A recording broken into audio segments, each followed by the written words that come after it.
Within the post-secondary education community, there's no topic more complex than accreditation. While we may trace the roots of accountability in American education to the Industrial Revolution, a distinct shift occurred in the early 21st century. In understanding that shift, we may more clearly understand the nature of accreditation itself. I'm Norbert Elliot, Chair of the NJIT Middle States Commission on Higher Education Self-Study, and I will present this podcast. Educational accountability has been with us here in Newark, New Jersey since Wilson Farrell, headmaster of the Newark Academy, led the Schoolmasters Association of New York and vicinity. But from 1895 to 2006, the environment in post-secondary education remained rather constant. In 2006, however, a former U.S. Secretary of Education, Margaret Spellings, published a test of leadership, a report in which she proposed that the future of U.S. higher education had shifted. The problem, she said, had become clear. Some students had become lost in high schools. Others didn't enter college because of a confusing financial aid system that spent too much or too little on those who needed help the most. Among high school graduates who did make it to post-secondary education, a troubling number seemed to waste time mastering English and math skills that they should have learned earlier, and some never complete their degrees at all. Also disturbing, the Spellings Commission found, was signs that many students who were in the degrees just didn't master the thinking skills that we expect of college graduates. She noted that over the past decade, literacy among college graduates has actually declined, and numbers of college graduates enter the workforce without the skills employers say that are needed in an economy. The solutions were equally clear. Desired was a world-class higher education system that creates new knowledge, contributes to economic prosperity and global competitiveness, and empowers citizens. Desired was a system that was accessible to all Americans throughout their lives. In this system, post-secondary institutions would provide valuable, high-quality instruction while improving their efficiency in order to become more affordable. Desired was a higher education system that gave Americans the workplace skills they needed to adapt to a rapidly changing global economy. The Spellings Commission warned post-secondary institutions to adapt to a world altered by technology, changing demographics and globalization, a world in which the higher education landscape had to include new providers and new paradigms. Here indeed was something different. Key to these problems and solutions was accountability. Here's what the Spellings Commission wrote. We believe that improved accountability is vital to ensuring the success of all the other reforms proposed.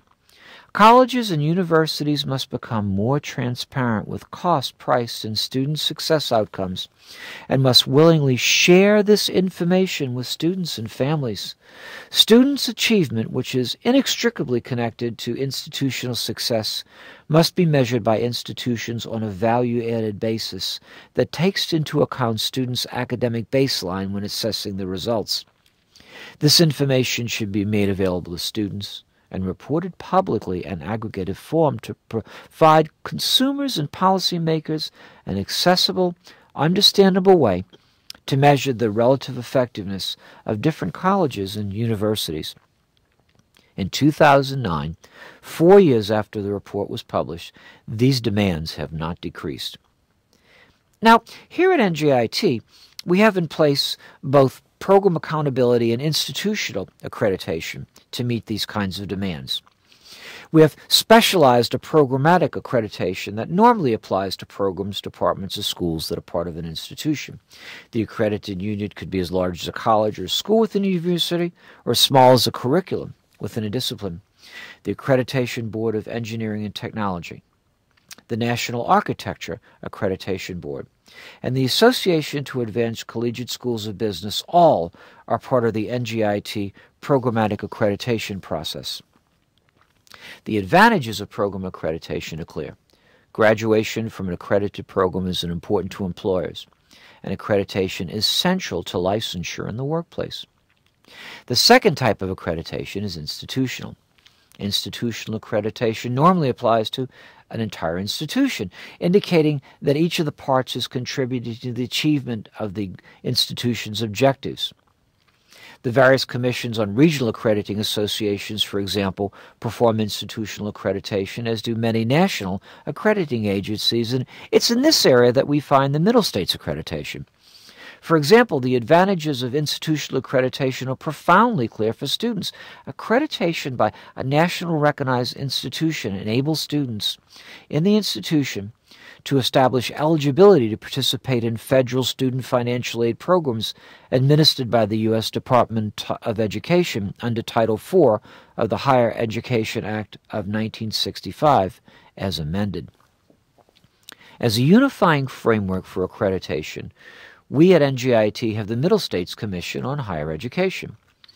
This year, MSCHE celebrates its 90th anniversary.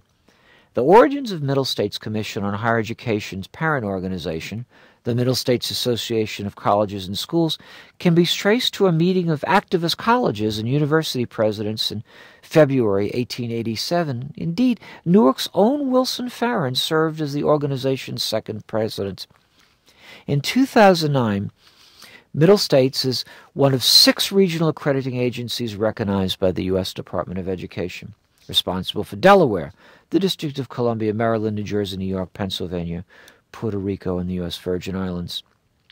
Middle States accredits entire institutions, not just individual programs, and in doing so accredits more than 500 institutions and conducts, on average, nearly 200 evaluations per year with close to 1,000 volunteers.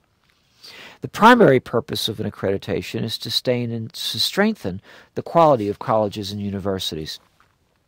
Today, in the enduring aftermath of the Spellings Report, Congress has clearly defined a core challenge to the Middle States Commission to continue to help each member organization meet the appropriate student learning and goals that each organization sets for itself, consistent with its own mission. Hence, the issue of accreditation is, in the 21st century, one of accountability. It is in the commonalities of program and regional accreditation that higher education will find its way forward. The more we're able to find commonality in the programmatic and regional accreditation processes, the better we will be able to find our way in this new world. And the more we're able to build communities around issues of systematic institutional planning and comparative research into student learning, the more certain we will be assured of our success.